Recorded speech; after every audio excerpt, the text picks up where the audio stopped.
Good morning, ladies and gentlemen. Welcome to our congressional briefing hosted by KCPAC, Crisis in South Korea.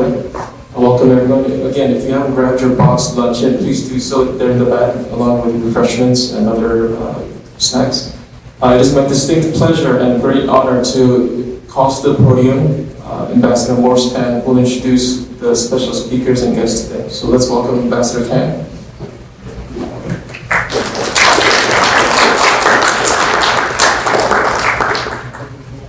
It's a real privilege and pleasure to be here together in Congress, and this is being broadcast through various channels, and I think there are many people in Korea especially who are keenly watching what we are doing here.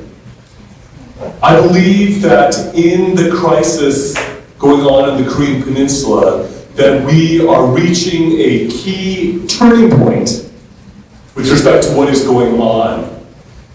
You may have noticed just hours before meeting with Lee Jae-myung, President Trump had called out in Truth Social, "What is going on in South Korea?" All capital letters, as President Trump is wont to do. It looks like there is a purge or revolution. We cannot do business with that.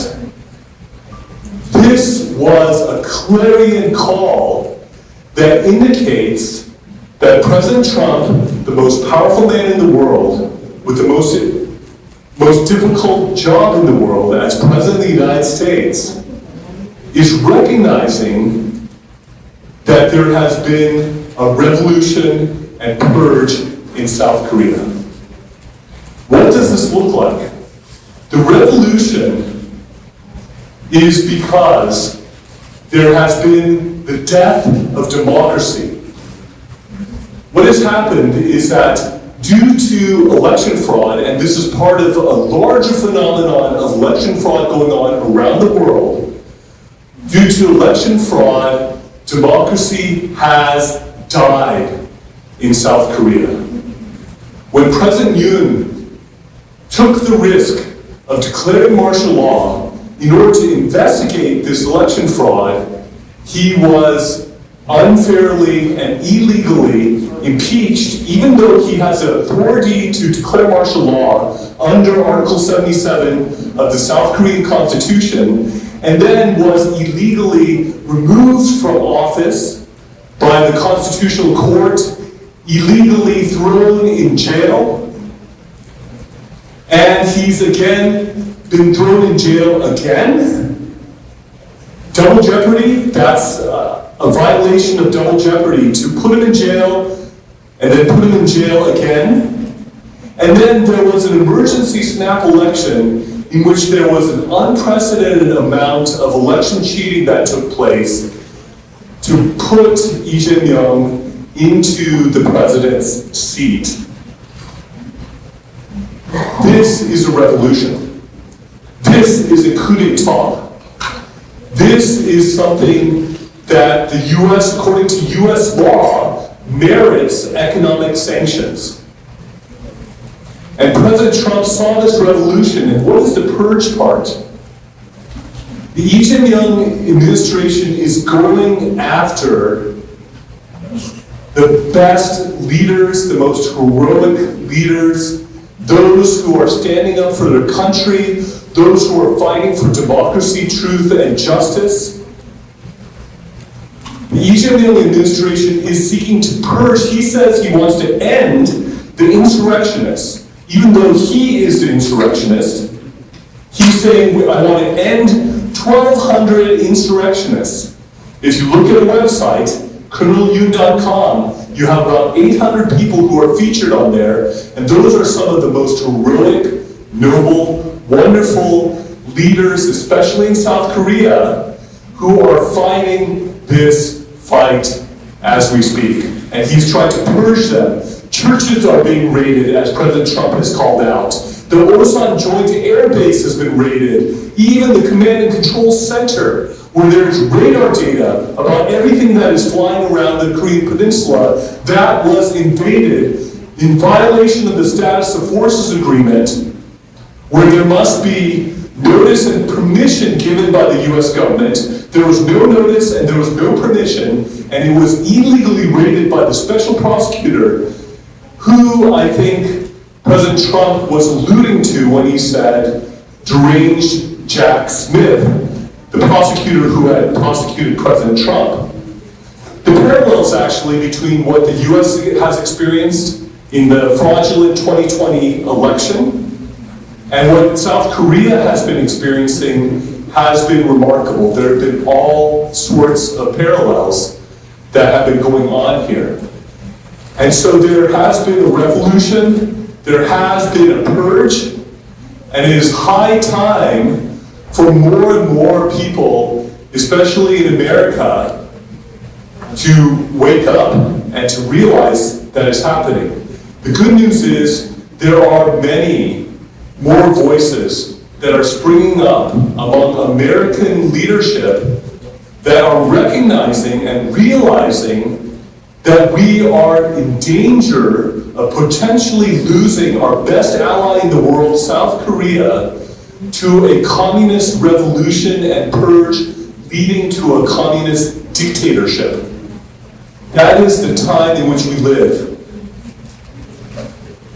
Communist doctrine says that you have a long march through the institutions. And that has been happening in South Korea, whether in the educational system, whether in the media, whether in the trade unions, whether in every branch of the South Korean government, in all the different areas and institutions that are the main levers of power and influence in South Korea. There has been a long march through the institutions, and now we are in the final stage. Is South Korea going to become a communist dictatorship, or will it be able to remain the best ally that the United States has in the world? Not to mention that most critical of regions, Northeast Asia. That is the time that we have reached. That is the level of the crisis where we have the culmination of the long march through the institutions, and is South Korea going to fall to communism or not? I am thankful for many other voices that are starting to rise up here from American leadership. Former Speaker of the House Newt Gingrich has, right after the meeting with President Trump and Lee Jae-myung, was calling out this crisis in South Korea. We are very thankful for his voice that is calling this out. Or whether you talk about Ambassador Carlos Sands, who was Trump's ambassador to Denmark during the first administration, whether you're talking about Gordon Chang, whether you're talking about Trump's first national security advisor, Michael Flynn, whether you're talking about Steve Bannon, whether you're talking about Laura Loomer, whether you're talking about Barbara Marquardt, who will also be speaking on a panel with us on Thursday. There are more and more American voices and leaders and influencers here in the United States who are realizing what is going on, who are calling it out and waking up a previously sleeping giant known as the United States of America. There would be no South Korea other than the United States. If the US-led UN coalition did not intervene in the Korean War, you would have one full peninsula of darkness, where it would be North Korea all the way down. And yet, who would have imagined that we would be in this crisis where you have the communization of South Korea going on and a potential attempt to have a unified communist peninsula from South Korea? Who could have imagined this? And the reason why a lot of people have trouble imagining this is because the vast majority of Koreans, people, don't want that.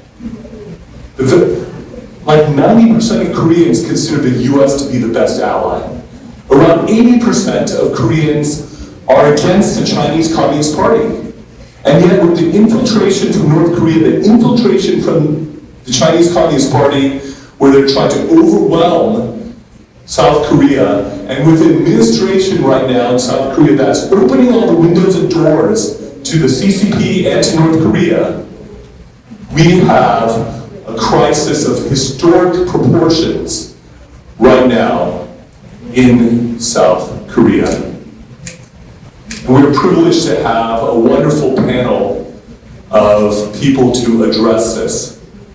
People who I honor and respect because the ones in South Korea, they're risking a lot to do the work that they've been doing because there is a purge going on.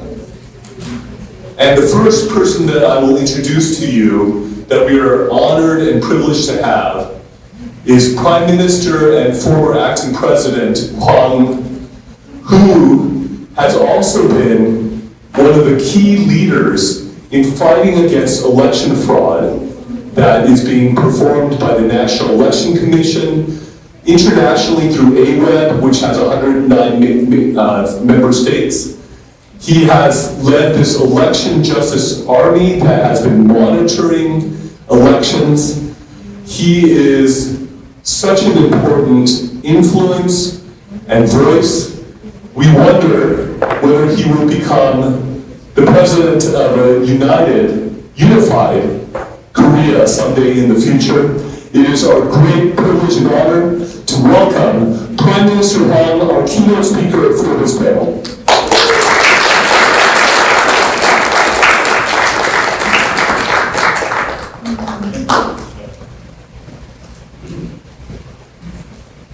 한국식으로 인사하겠습니다. 반갑습니다.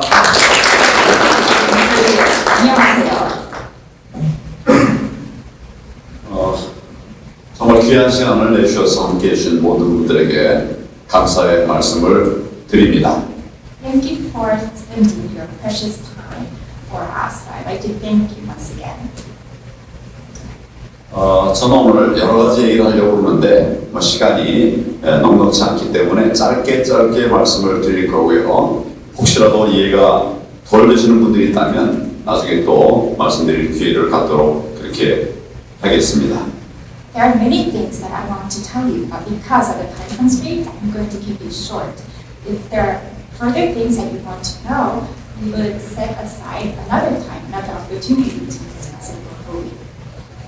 얼마 전에 대선이 있었습니다. 대한민국에 대선이 있었는데 그 대선 직전 5월 1일 이재명에 대한 재판이 있었습니다. 대법원의 재판이었습니다.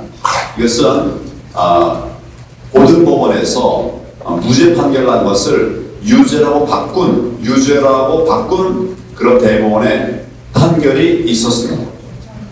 On May 1st, just before the presidential election, which was held on June 3rd, the Supreme Court issued a ruling overturning the appellate court's acquittal and remanded the case to Seoul High Court.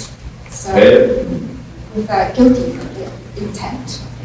대법원 판결은 파기환송이어서 이 사건이 대법원에서 끝나지 않고 고등법원으로 다시 내려갔습니다.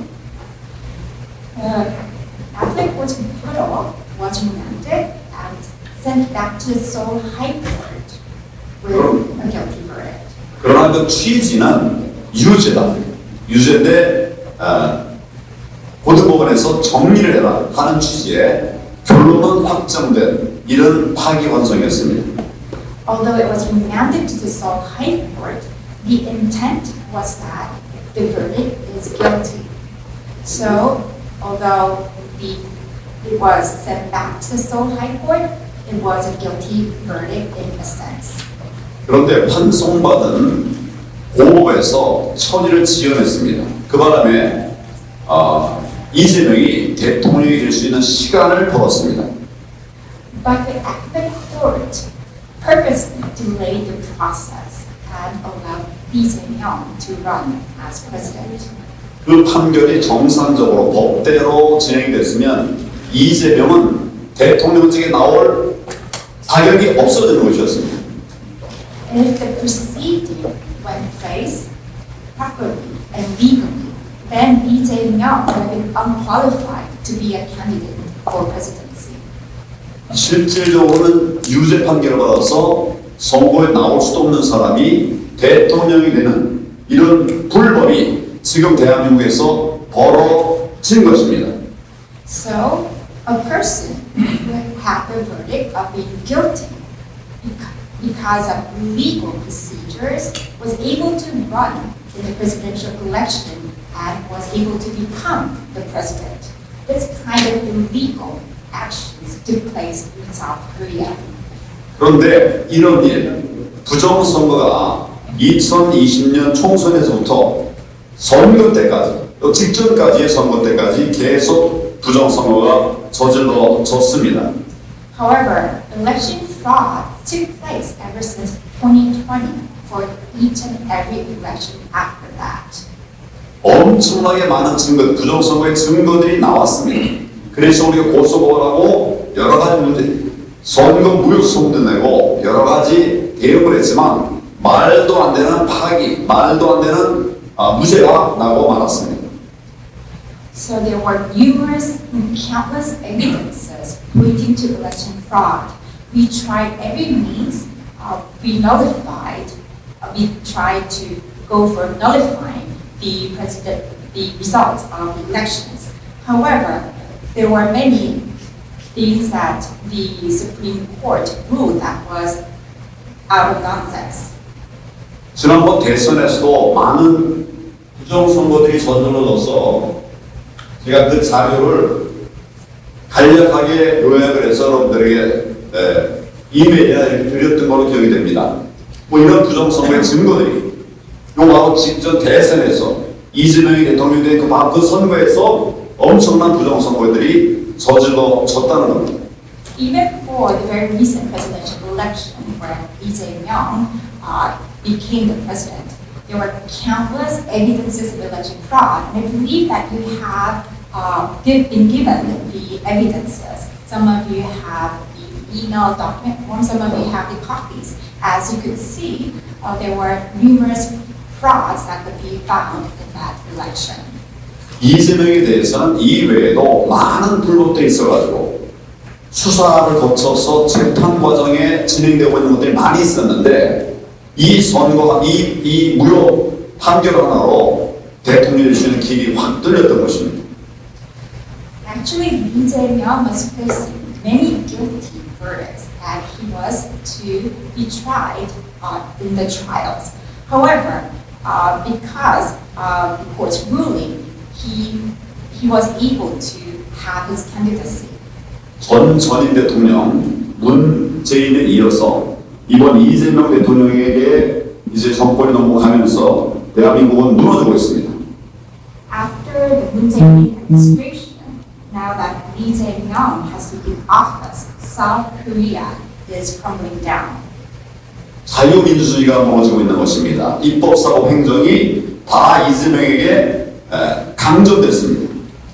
The liberal democracy is crumbling down in Korea as Lee Jae-myung has taken hold of the executive, judiciary, and the administrative branches of South Korea. 이런 것을 우리 모두는 독재라고 하고 있습니다. 이재명 정권은 독재 정권입니다. This is what we call dictatorship. Lee Jae-myung is a dictator. His regime is a dictatorship regime. 지금 이런 입법을 잘못된 악한 입법을 통해서 대한민국이 무너지고 있습니다. And the Republic of Korea is falling apart because of these legislations that are being carried out by Lee Jae-myung. 법이 무너지고 있어요. 노란봉투법 이걸 통해 가지고 아무리 파업을 해도 처벌도 안 돼요. So there are many legislations that is actually detrimental to South Korea, such as the Yellow Envelope Act. 사고만 나면 그 회사의 최고 책임자가 처벌되는 이런 법도 만들어졌습니다. Labor unions could carry out strikes without being punished, and the CEO could be punished severely for any industrial accidents. 여러분 이런 법 보셨습니까? 중대재해처벌법. 기업인들은 마음대로 기업을 경영하기도 어렵게 되어버렸습니다. And because of the Severe Disaster Punishment Act, corporate leaders are able to run their companies freely. 이제는 대법원까지 불법적으로 압박하고 있습니다. And now he is illegally putting pressure on the Supreme Court. 현직 대법원장을 억지로 강제로 무리하게 쫓아내려고 하고 있습니다. He's trying to oust the current legitimate Supreme Justice by all means. 대법원 숫자를 확 늘려서 그래서 자기 마음에 드는 대법관들을 세워놔가지고 법원을 내 마음대로 주무르려고 하고 있습니다. And he is going to drastically increase the numbers of justices in the Supreme Court so that he could cherry pick the Supreme Justices that favors him, so that he could control the judiciary system. 검찰을 해체하고 있습니다. And he is dismantling the prosecution office. 필요하면 자기들이 여러 특검들을 만들어서 대한민국 법치를 왜곡하고 있습니다. And he's taking opportunities to set up special prosecutions so that they will do what Lee Jae-myung wants them to do at his will. 내란 특별재판부 이런 게 바로 그 예인 것입니다. One such example is the Insurrection Special Tribunal. 예산도 마음대로 하고 대통령이 직접 다룰 수 있도록 예산권을 가져왔습니다. And he also had taken over the budget. The president is able to make changes to the budget at his own will. 이런 것들을 가능하게 할 수 있도록 윤석열 대통령을 불법적으로 강제적으로 쫓아냈습니다. In order to carry out these actions, he had legally ousted President Yoon and jailed him. 뭐 할 얘기 많지만 시간이 적으니까 축소하겠습니다만 줄이겠습니다만은 그러나 대한민국의 수사권도 다 무너져서 검찰이 평형화되고 다 대통령만 문재인 마음대로 할 수 있도록 이렇게 바뀌어져 버렸습니다. There are many things that I will have to say, but in short, Korea is coming down. Lee Jae-myung has also taken the investigative power and taken all the investigation power from the prosecutor. So he's able to investigate people that he wants to. 공산국가라고 하는 대한민국, 탄핵이 당해서 끌려가는 대통령을 보고서 대한민국의 청년들이 붕괴해서 일어났습니다. However, as Korea is becoming communized because of this threat and because President Yoon was impeached in this way, the young people of Korea has risen up. 지금 대한민국에서는 깨어있는 많은 민주 시민들이 들고 일어나고 있습니다. The patriots of Korea has woken up to defend democracy in Korea. 집회 시위 때마다 엄청난 사람들이 모이고 있습니다. Whenever there's a rally or demonstration, there's numerous people who flock to us. 그 중에 절대 다수가 청년들입니다. 20대, 30대 이런 사람들이 주류를 이루고 있습니다. And those in their 20s and 30s are actually leading the demonstrations and rallies. 정말 전례가 없는 일인데 이런 일이 벌어지니까 이제는 사법적 통제를 가하고 있습니다. It's an unprecedented event. So in order to control the demonstrations and the patriots, now Lee Jae-myung is trying to control the judiciary system. 집회를 하겠다고 해도 신고를 받지 않는 또는 신고를 왜곡하는 이런 만행을 저지르고 있습니다. Even if people want to demonstrate, the police is refusing to accept the registration of demonstration, thereby undermining their right to demonstrate. 우파 정치인들에게는 말도 안 되는 그런 억압이 벌어지고 있습니다. These severe persecution and oppression is taking place against conservative politicians. 저는 오랫동안 자유민주주의를 지키기 위해서 검찰에 근무하면서 공안도로서 간첩 잡았던 사람이고 부정선거를 막아냈던 사람입니다. For most of my life, I have served as a public security prosecutor to defend a free democracy. In order to do that, I investigated spies and nabbed them. 민주당이 나라를 무너뜨리고 있고 그리고 국민의힘 당이 막아내지 못하고 무력하게 무너지고 있기 때문에 저는 신당을 창당했습니다.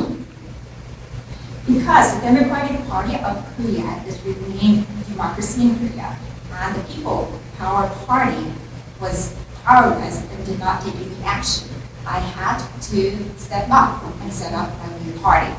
창당한 지 이틀 만에 제 당사에 압수수색이 왔습니다. However, just 2 days after I founded my new party, the police raided my office.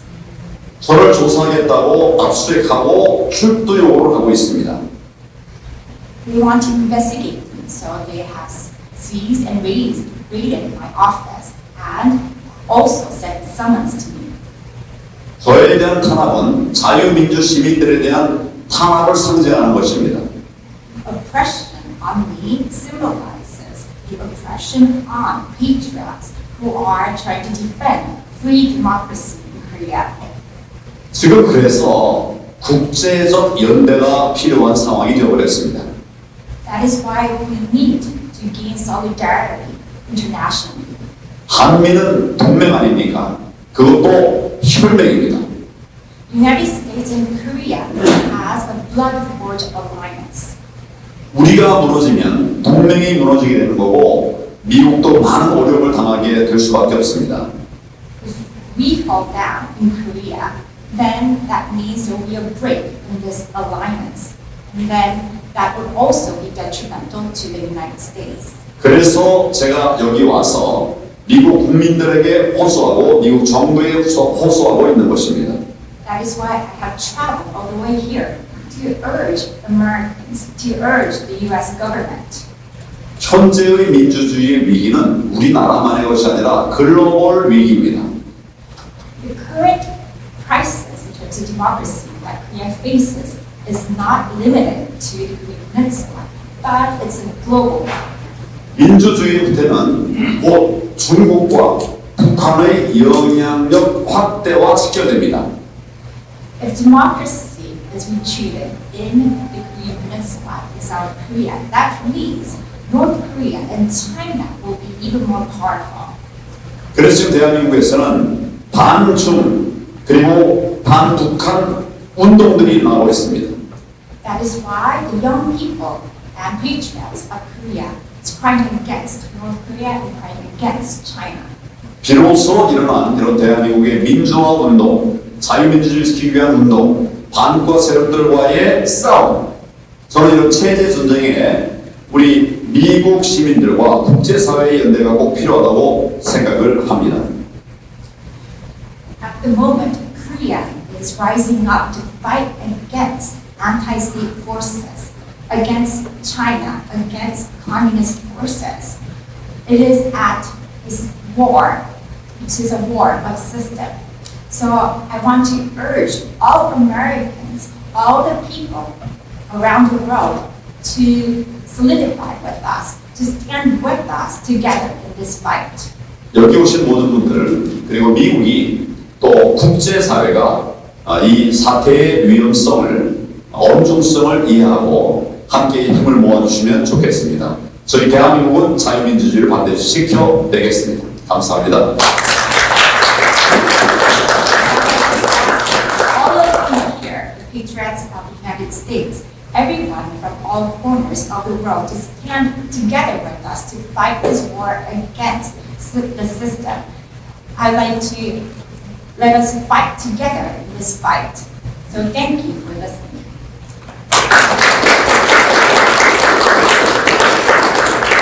Thank you, Prime Minister Hwang, for pointing out the lawfare where law is being weaponized and how democracy has died in South Korea, where the constitutional republic, freedoms and rights are being attacked. Our next speaker will be Colonel Grant Newsham, who's also an attorney and author. Grant Newsham wrote the very important book, When China Attacks, where he diagnoses how the Chinese Communist Party is seeking worldwide domination, attacking the United States, attacking South Korea, and all over the world. Colonel Newsham is not a Johnny-come-lately to the election fraud issue.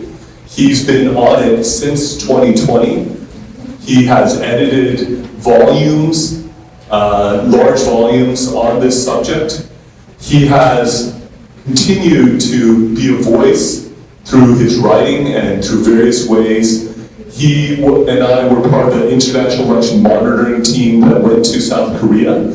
And it is our great privilege and honor to have Colonel Grant Newsham share with us right now.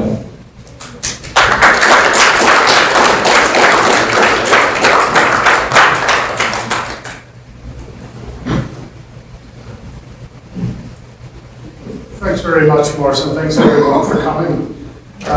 The U.S.-South Korea alliance is rock solid. It was forged in the blood of the Korean War. And there's a few things that are problematic, but it's a solid relationship and we'll weather it. We'll get over it. That's what you hear all the time, but it's also wrong.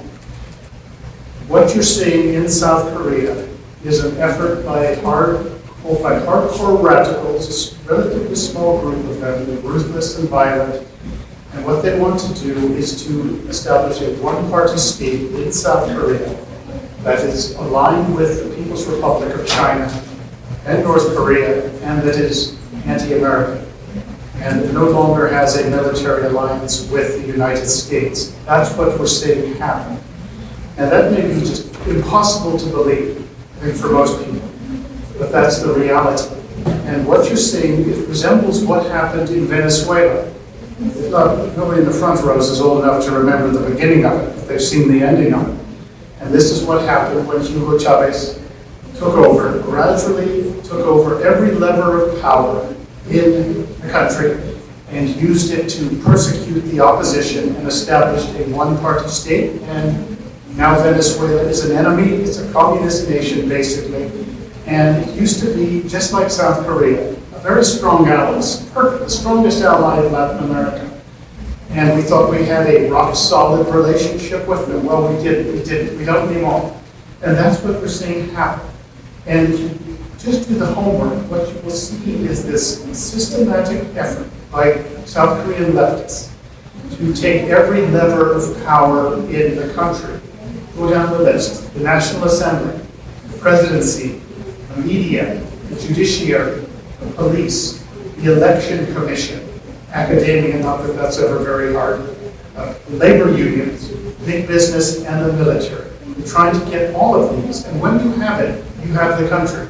And this is a playbook that we have seen a lot. And used to, actually, after World War II, it's how the communists went about taking over the nations in Eastern Europe.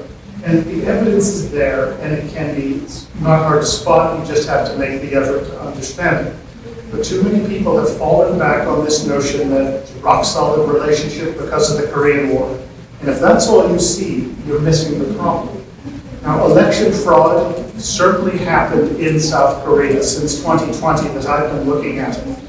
And election fraud is a tool towards an end, and that's how it's always used. And this was to establish overwhelming control of the National Assembly and to get the presidency. Now, but this is baseless, it's debunked, there's no evidence. Well, there's a ton of evidence, and we put it together, the people sitting at this table that put it together, it's there to be examined. And has anyone ever examined evidence of electoral fraud in South Korea? Certainly the South Korean regime has not done it. Foreign press has been unwilling to look at it. And as far as I know, the United States government has refused to examine the evidence, or just been too lazy to do it, but it is there. And it is there to be challenged and debunked, and I will wait here for the next 6 months for somebody to show me a report of somebody who has looked into these charges. And yet the leftist has used this very effectively to get the National Assembly and the presidency.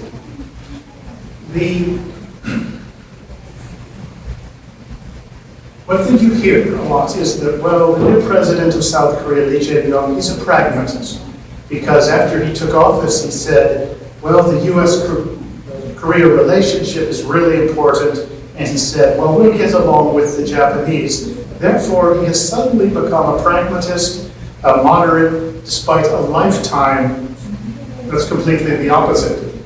He met, as you know, with President Trump recently. And it seemed like President Trump was going to challenge him on his this leftist takeover, but something happened and Mr. Trump did not. And Lee Jae-myung went back to South Korea. He was breathing a sigh of relief. And what did he do after he got back?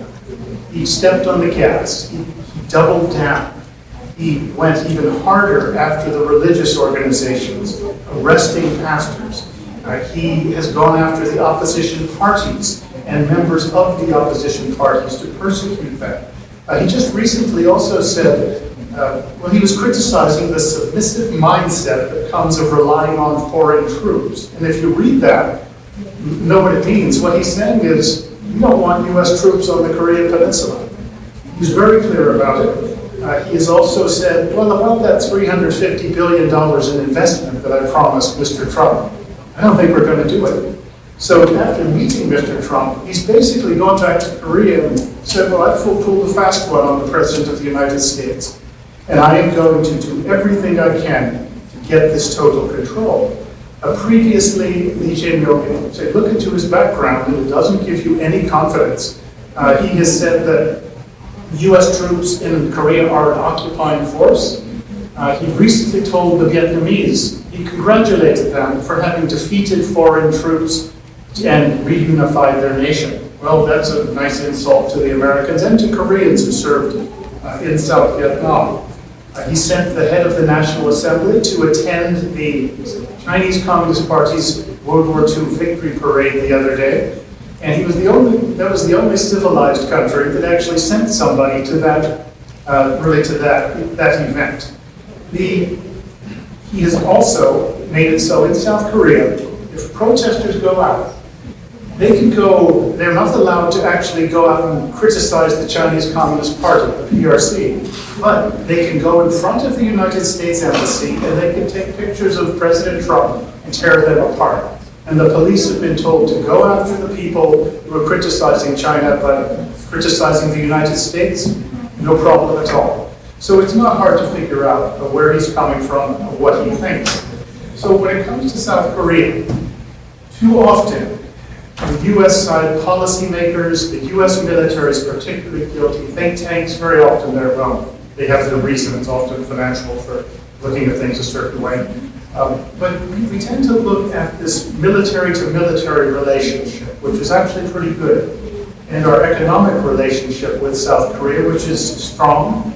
But when you look at that, what you miss is this effort to erode the basis, the foundation of the US-South Korea alliance by this group of hardcore radicals that is trying to take a country where most people don't want to go. And we've seen that happen, just like in Venezuela. So it's easy and it's important to understand the nature of South Korean leftists, what their objectives are, what their intentions. And really, sometimes all you have to do is just listen to what they say and also listen to what they do. So I really want to stress just the danger to South Korea as a consensual democracy aligned with the United States. And it's at some point we're going to wake up, and it's either going to be before disaster strikes or it's going to be after disaster strikes, and we end up with another Venezuela wondering, well, how did that happen? Well, we're watching it happen in real time. There's still some time, but not much. And the Koreans here on this panel, these are the people who are fighting against a very ruthless enemy. And it is a lonely, difficult struggle. As you know what a regime can do to people who challenge it.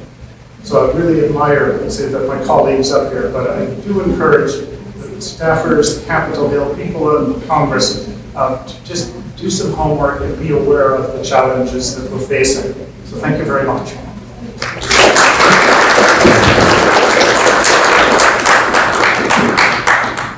Thank you, Colonel Newsham, for that wake-up call. We have next Attorney Park Chu-yeon. And when I say to you that he is the attorney challenging election fraud and fighting these fights in South Korea, I'm not exaggerating one bit. He is the attorney who is fighting these fights. And so with that, let me welcome Attorney Park Chu-yeon.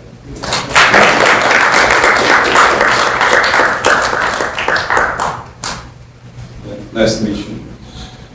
Ladies and gentlemen, I'm Tony of Republic of Korea. The very foundation of free democracy is shaking. This is not simply a political conflict, it is a structural problem. It threatens the existence of the nation itself. 35 years ago, many young Americans gave their lives to protect Korea's freedom in the Korean War. They were all martyrs for freedom, heroes like Charlie Kirk. Today, their sacrifice is at least being realized. South Korea has been gravely undermined by election fraud, orchestrated by the CSP and pro-China forces. Without bloodshed, without guns, power was seized by election fraud cartel. The country is being turned into a vassal state of China, edging toward communism. If Korea falls to China, the sacrifice of those who fought for freedom will have been in vain. The events of election fraud is extensive. The use of Chinese rigged election networks such as Huawei, proxy voting with frauded ID, large-scale voting by Chinese nationals, mass duplicated voting, ballots using barcode without serial numbers or with QR code, forgery of election commission seals and stamps, mass use of counterfeit ballots from China, hacking of vote counting system, invalid ballots counted as valid, discovery of numerous tampered ballot boxes, manipulation of polls and online comments, suppression of election invalidation lawsuits, obstruction of investigation into fraud, organized hiring corruption, and endless destruction by the Election Commission. Even the National Intelligence Service confirmed during a security inspection of the Election Commission on October 10, 2023, that ballots could be forged, systems could be hacked, passwords were trivially set to 1, 2, 3, 4, 5. Multiple and proxy voting were possible, and the voter registration system could be manipulated. President Yoon Suk-yeol also acknowledged the existence of election fraud in statement related to martial law and impeachment proceedings. During the June 3rd presidential election, numerous Chinese nationals arrived near early voting stations by tour buses. They openly posted videos on Chinese social media claiming to have voted in Korea. Remarkably, the Election Commission's main password 1, 2, 3, 4, 5 matches China's Citizens Service hotline, the number collecting center, and local Chinese authority. Despite this, the election fraud cartel impeached President Yoon, who had imposed the shortest and most peaceful martial law in world history to examine fraud. The mass election manipulation of June 3rd, they installed Lee Jae-myung as fake president, forming a fake executive branch following a fake national assembly, creating a counterfeit report. Even the judiciary, including the Supreme Court, has been compromised.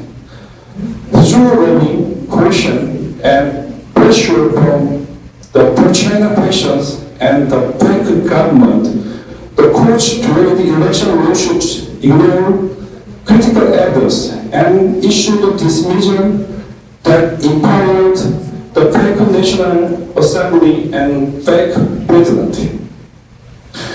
Power power without legitimacy brutally suppressed opposition.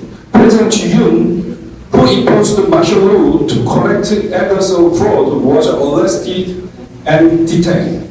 Former Prime Minister Hwang, who exposed the truth, has been harassed with very serious charges. The election monitors face daily intimidation. Religious leaders from Pastor Choronbyo to Unification Church President Hanakja have been detained. Senior pastors, including Kim Jang-wan, Korean Belly have been pressured with race and so on. This situation is alarmingly similar to Venezuela's path of democratic collapse. After Chavez's relation toward cartels gradually seized legislative, executive, and judicial powers, under Maduro, Venezuela transformed into full dictatorship. As Maduro recently demonstrated with the Hawaii phone transition, Venezuela developed close ties with China, election fraud network, and resources control, suppressing freedom, forcing citizens to flee, and severing ties with the United States. In South Korea, a similar pattern is emerging. Pro-China forces are infiltrating politics, the economy, and society. The core of this infiltration is Chinese directed election fraud. The Democratic Party, controlling the National Assembly and executive branch through fraud, is steering Korea down a Venezuelan express. Figures like Wang Hu-ing and Han Pang-min through the China economy are converting politicians, academics, and legal professionals into pro-China operatives. Key figures openly chant China session. On August 15, 2025, meeting between democratic lawmakers Chu Mi-ae and Han Pang-min showed that under Chinese instruction, Lee Jae-myung is a suppression from freedom organization, including Free University, which was linked on the White House website during Charlie Kirk Memorial events. South Korea has effectively become a vassal state under Chinese direction. Chinese capital is purchasing large-scale real estate in strategic areas. Seoul, Yongsan, Chungju, Sejong, Gangnam, Jeju, undermining the lives and economic sovereignty of Koreans. Companies like Tencent, designated as a military company by the U.S. Department of Defense, control Korean gaming, ID, entertainment, broadcasting, and media companies either as major shareholder or through indirect investment.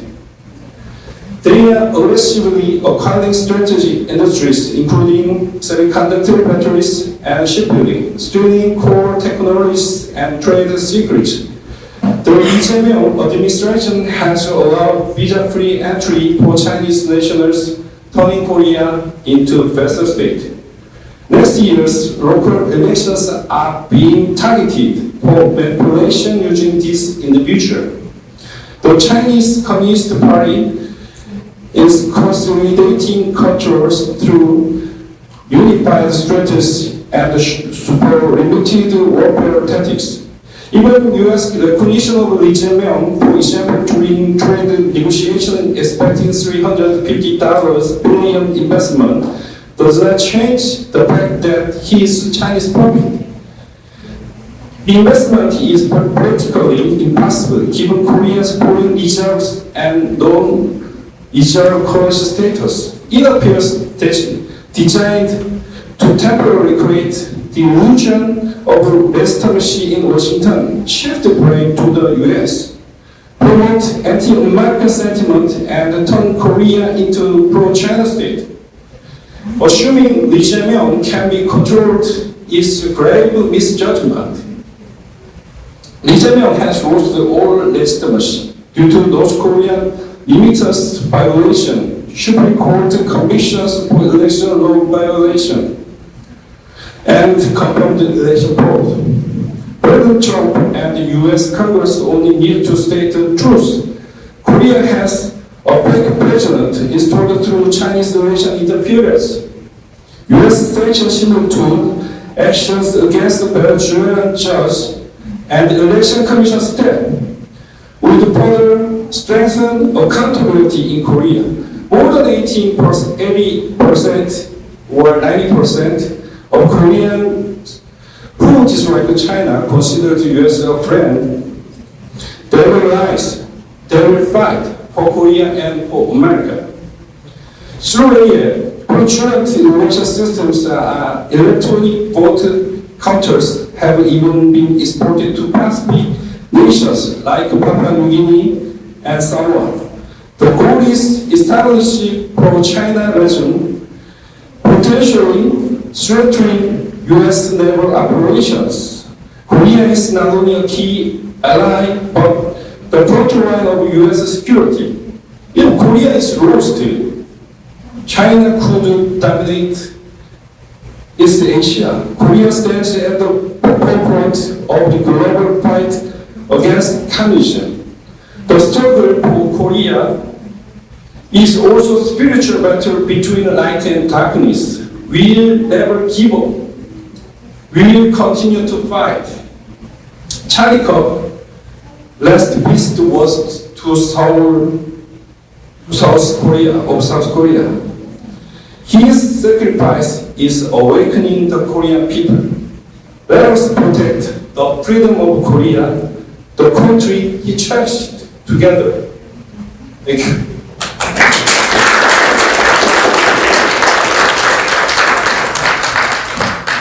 Thank you, Attorney Hwang, for your wonderful substance and important information that you shared. Our last panelist is known by Ground C in Korea. What is Ground C? It is the ground, the foundation of conservatism in Korea. And so he is. His much-watched YouTube channel, there are those who listen to his every word that he puts out. And let me tell you, this is a courageous, intelligent, well-informed voice that is helping to wake up the country of South Korea. And he is under increasing pressure right now from the current regime. He just put out a book, Democracy in Peril, exposing the Chinese Communist Party's threat and global election fraud. So please welcome Paul Kim, known as Ground C.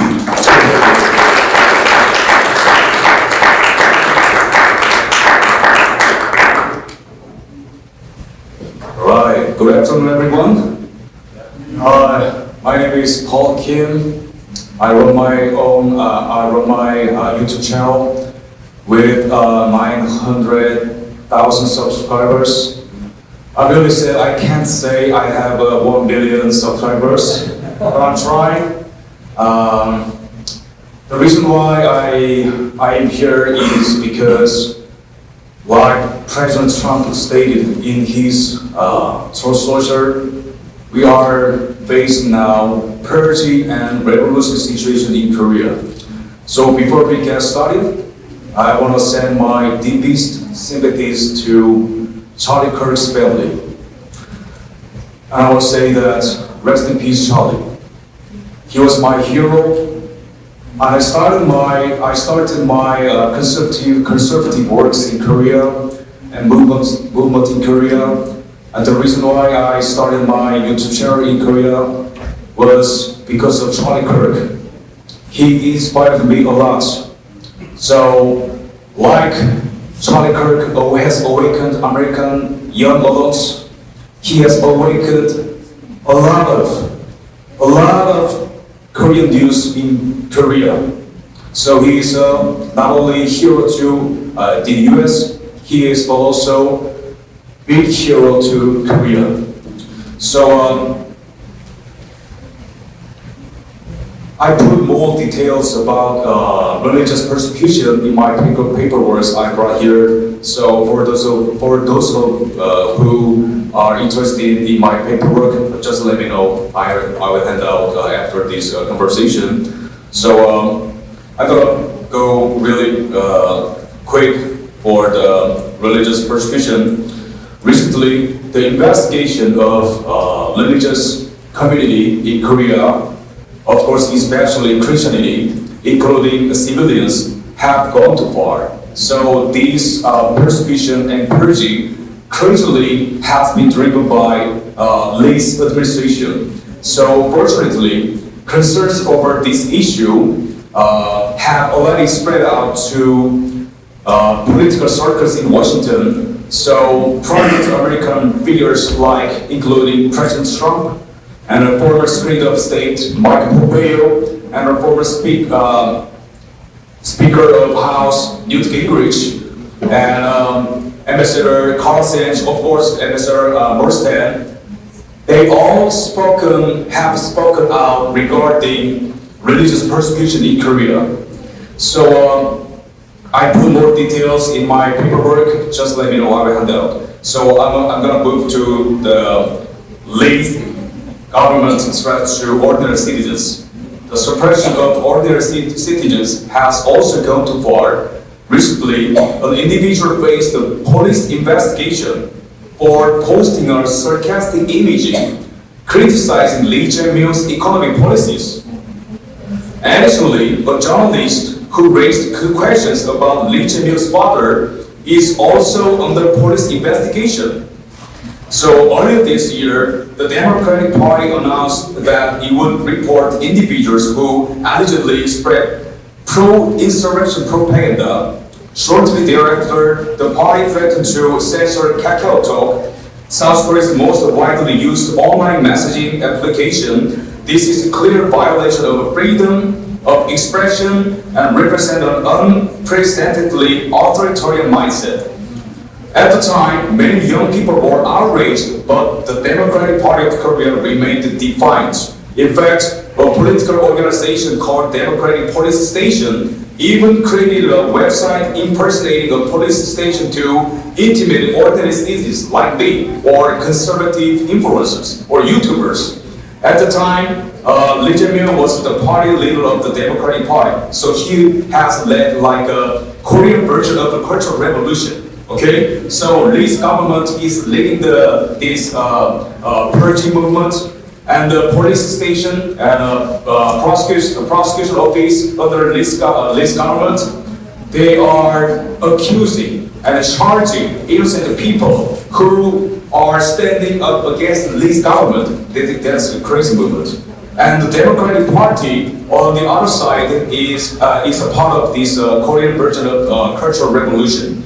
So there are also cases in which YouTubers have been reported by South Korea-led leading parties for allegedly spreading false information and damaging Lee Jae-myung's reputation. These individuals merely posted videos raising reasonable questions based on evidence. At the party level, the Democratic Party recently filed a complaint against Yoo Dong-kyu, who has assisted Lee Jae-myung closely for decades on charges of propagating and aiding insurrection.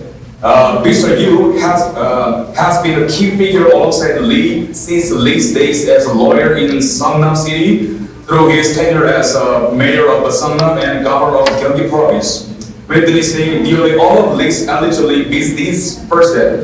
It is unsurprising that Mr. Yoo has become a target of the Democratic Party and Lee Jae-myung. Like Mr. Yoo, a lot of people are accused of joining insurrection incited by President Yoo. So that is why I call this purging and revolution Korean version of Cultural Revolution. So for the next part, freedom of expression in South Korea is in peril. Yet Lee Jae-myung is taking steps to silence all critics directed at him. That is, journalists and YouTubers who allegedly spread false information face fines so severe that they can be financially crippling. The problem is that South Korea's media landscape is already extremely skewed toward the left. It is not unlike the situation in the United States. South Korean media outlets routinely label conservative citizens like me as far-right, and they have even used the term to describe American hero Charlie Kirk, at times portraying him in ways that insult even his revered memory. Most of the country's mainstream media have left-leaning tendencies and continue to criticize President Trump regardless of the issue. If these left-leaning media are already defending Lee Jae-myung, what could he possibly fear in order to feel the need to muzzle his critics? South Korea already has laws explicitly prohibiting defamation and the dissemination of false information. Moreover, Lee Jae-myung and the Democratic Party wield immense power, including the authority over the Korea Communications Commission, the agency responsible for appointing heads of public broadcasters enough to unilaterally dismantle if it says so choose. So, to simply put, freedom of freedom of speech, freedom of religion, freedom of association in Korea are in peril right now. So, but we're gonna fight. We will never quit. We will never surrender. We will keep fighting. But we will be grateful for us Korean if United States will pay more attention to Korean issues. Thank you.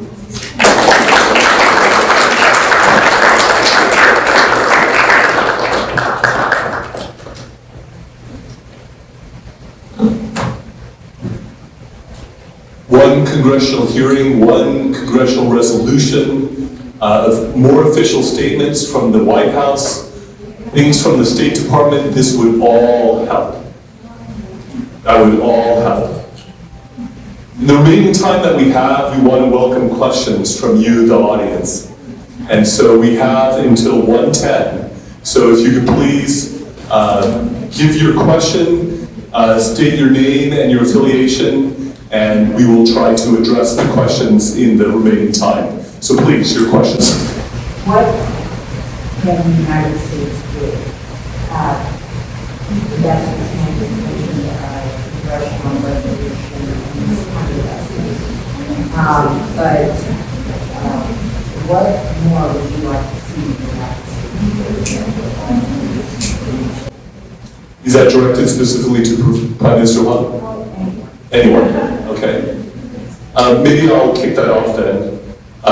There are all sorts of sanctions that the U.S. can lay on key figures in South Korea who deserve the sanctions. Whether it's economic sanctions, whether it's visa sanctions, not only on those people but their families.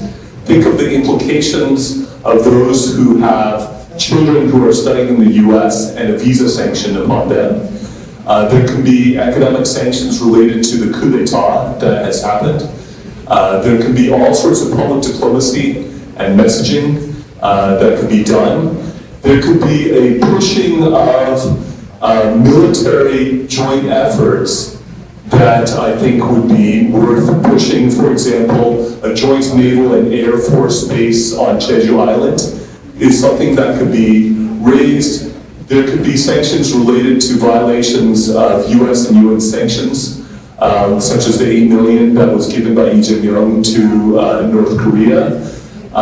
These are all examples, but let me tell you, having been part of the US government before, I know that the US government has more ability and more options and more power and more wherewithal to deal with a situation like this and any other situation in the world than any other country in the world.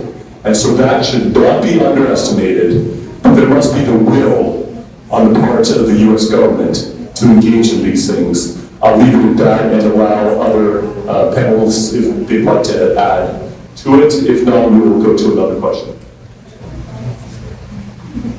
I'll just have a few comments on this. One thing that they could do is the U.S. government spends about $100 billion a year for its intelligence services.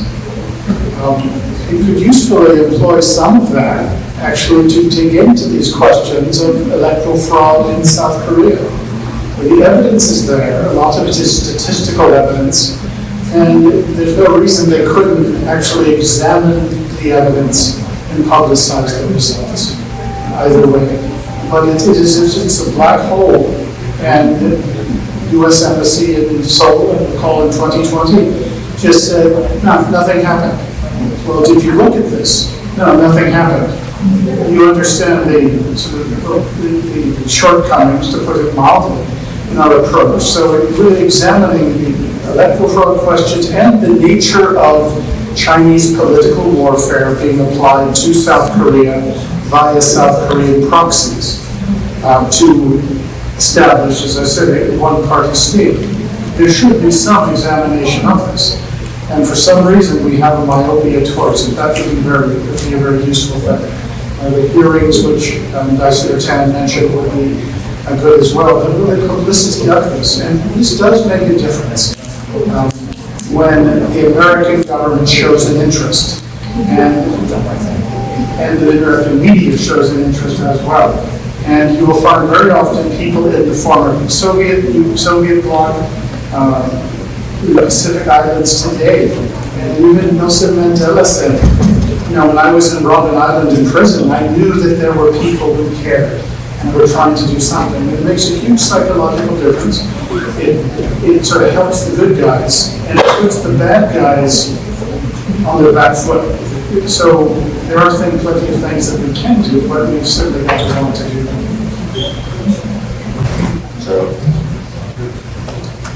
긴 시간 동안 많은 말씀해 주시고 경청해 주셔서 대단히 고맙게 생각을 합니다. 오스탄 대사께서 답을 말씀 다 드린 것 같아요. 저 아무도 더 붙이지 않을 정도로 충분한 말씀을 하셨습니다. 말씀이 안 되신 것들만 간단하게 좀 말씀을 드리면 대한민국의 부정선거는 수사만 하면 끝납니다. 다른 건 할 것 없어요. 수사만 하면 또 저 같은 사람이 저희 공안 사건에서 조사를 했던 경험이 있는 저 같은 사람, 그리고 의지만 있는 사람이 나서서 수사만 하면 제가 볼 때는 6개월 이내에 모든 팩트가 다 드러납니다. 구속될 놈들 다 구속되고 제도 개선까지 다 만들어낼 수 있는 이런 것이 바로 수사입니다. 그런데 어떻게 하더니 문재인 정부 또 이재명 정부는 수사를 안 하려고 이를 빼고 저를 빼고 있습니다. 여러 가지 선거법 제도도 악용해가면서 그렇게 하고 있습니다. 그래서 우리 국제사회에서 아니 그렇게 부정선거가 많다고 하니 수사부터 해봐라. 없으면 그건 아니냐. 이렇게 하면 될 거 아니에요. 저는 자신 있습니다. 이거 하면 6개월이면 다 끝나요. 이 간단한 걸 안 하고 있는 것이 의도가 있다고 보이지 않습니까? 그리고 또 한 가지는 저희는 이 거짓 고소고발, 거짓 또는 경고 이런 것에 대해서 그때그때 싸우고 있습니다.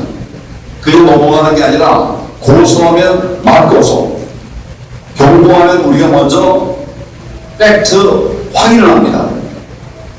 이 일은 어떻게 된 것이냐 물어서 답이 나오는 것에 대해서 만약에 수사할 거는 수사를 촉구하고 국민에게 알릴 건 알리고 이렇게 저희는 지금까지 5년 가까이 싸워오면서 부정선거와 싸워오면서 불법에 해당하는 일들을 거의 하지 않았어요.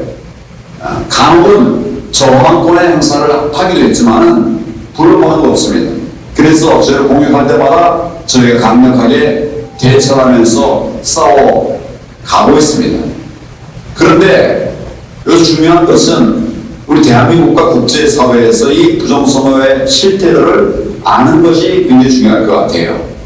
대한민국도 맨 처음에는 저에 대해서 음모론자라고 했습니다. 저는 평생 대한민국의 자유민주주의를 위해서 싸운 사람인데 저를 더 음모론자라고 하고 있어요. 나쁘게 말해 간첩이라는 말이에요. 저를 더 말도 안 되는 소리들이 저질러지고 있는데 한 4년 5년 지나면서 이제 음모론이라는 말 자체가 거의 없어질 것 같습니다. 이제 그만하는 사람은 정말 멍청한 바보나 나쁜 의도를 가지고 있는 자 아니고는 그런 말 자체가 하지 않습니다. 왜 그렇게 얘기할 수 있는가? 대한민국의 정말 유력한 국가기관이라고 말할 수 있는 것이 국가정보원입니다. 국정원에서 이런 부정선거의 실태에 대해서 보안감사를 통해서, 보안점검을 통해서 또 확인했고 발표까지 했습니다.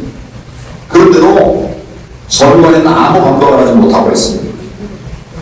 둘째로는 대한민국의 대통령까지 알게 됐습니다. 윤석열 대통령이 부정선거로 싸우다가 구속까지 했어요. 자기들이 제일 나쁜 아킬레스건을 건드리려고 하니까 막 서둘러가지고 벌도 절차가 어겨가면서 이렇게 구속을 해버려서 이걸 틀어막은 겁니다. 대통령보다 강력한 증인이 어디 있습니까? 또 저는 미국이 있다고 봅니다. 트럼프 대통령도 첫 번째 성공한 뒤에 두 번째 하려고 하다가 부정선거로 안 됐다, 실패했다, 당선되지 못했다고 알고 계속 얘기를 하고 있지 않습니까? 저희가 지금 온 것도 이런 부분들에 관해서 또 그러나 트럼프 대통령이 이제 이 대통령으로 살 수 있는 일, 하기 어려운 일들이 있을 수 있습니다. 그러나 팩트를 숨기는 분은 절대 아니죠. 그래서 그런 내용을 알고 확인하고 그리고 우도 힘을 얻고 대한민국도 지금 국제사회와 미국의 부정선거에 대한 증언들을 모아서 갖다 전하려고 합니다. 지금 여기만 앉아 계신 분들만 해도 부정선거를 확신하고 있고 거짓이라는 팩트로 지금 입증하고 있는 이런 분들입니다.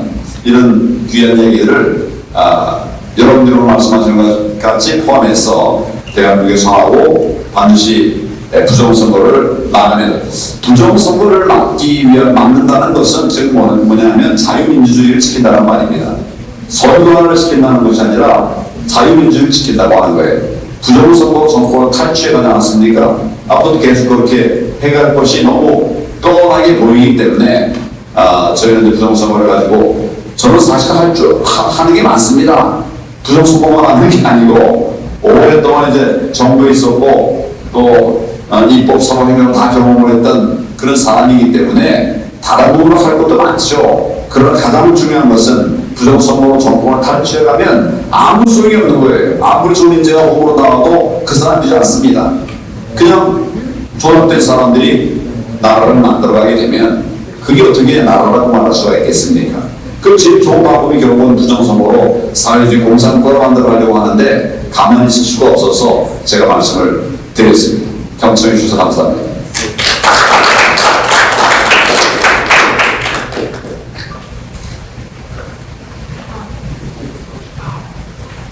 I'll try to do a quick recap. Thank you, Ambassador Morstan. Can you hear me? I think Morstan amply provided all the solutions. Was almost complete, but I would just like to add a few more points. Right now, the Republic of Korea only needs election fraud investigation. So the simple solution is to have the election fraud that went on investigated. As a public security prosecutor, as I have served as a public security prosecutor, I believe there are more prosecutors like me who are willing and capable in investigating the election fraud. However, right now, the Moon Jae-in administration, after that, the subsequent administration, Lee Jae-myung, is trying to engage in all means possible to evade investigating election fraud. Because with just a simple investigation within 6 months, all the frauds could be exposed. Right now, the international society could provide a voice and demand Korea to investigate election fraud. That will also be a great help.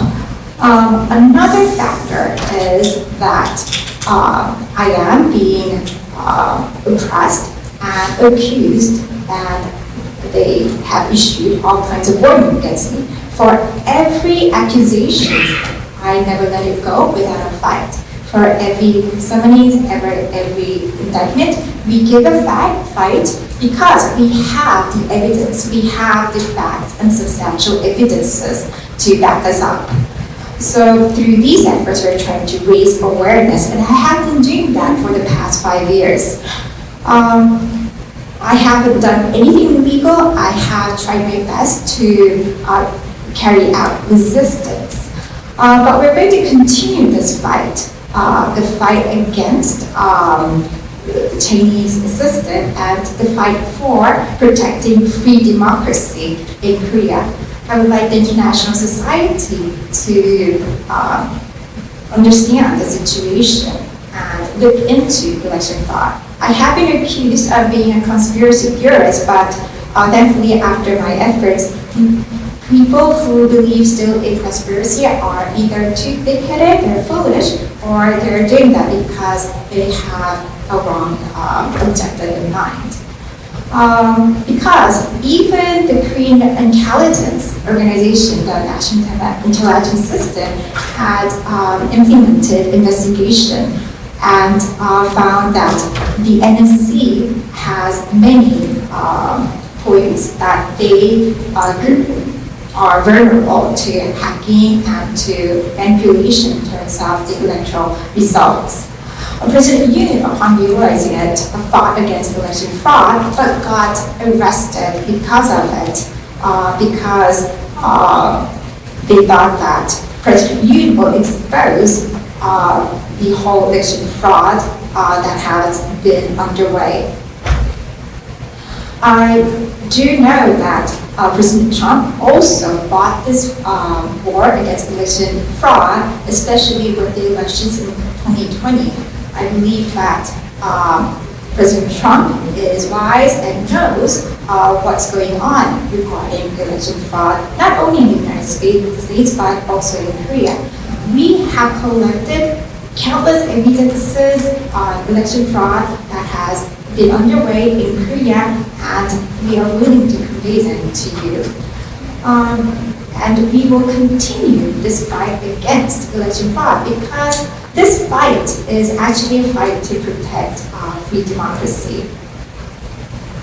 So if there's a government that has been installed through election fraud, it's a fraudulent government, and the government that controls, the fraudulent government that controls the judicial system, the executive system, all kinds of system in Korea is a government that is not legal. So we need to fight election fraud, which is the basis of all the problem in Korea. Of course, as I have worked in the government, there are many other activities that I could engage in, but I think that there is none most important or urgent than this fight against election fraud. And towards that end, as we wrap up here, there is a website that is trying to be a clearinghouse for that information. It's election-fraud.com. Election-fraud.com. And then I also want to point you to KCPAC resources, books and other things, I think a sampling of which are on the table over there. And let me just make one last point. As President Trump got an agreement from President Lee Jae-myung to give $350 and then an additional $150 billion. And Lee Jae-myung is recently saying that he doesn't have that, country doesn't have that money. Well, let me tell you some sources of where that money could come from in conclusion. One is they're looking to spend over $100 billion in buying offshore wind and also solar energy equipment from the Chinese Communist Party. In addition, over around $100 billion that they give to leftist NGOs and other leftist organizations inside of South Korea. In addition to that, you have over $50 billion in cash reserves that the South Korean government has. Those three things alone adds up to $250 billion. Don't give me this, I don't have the money, garbage, and don't lie to President Trump. he should demand that Lee Jae-myung follow through on his promise and actually gives that money. And I gave you merely 3 sources that can provide $250 billion in accordance to what he promised to President Trump. With that said, thank you so much for your attention to the Korean crisis that is going on. And if you would you please thank our wonderful distinguished panelists who have shared with us today.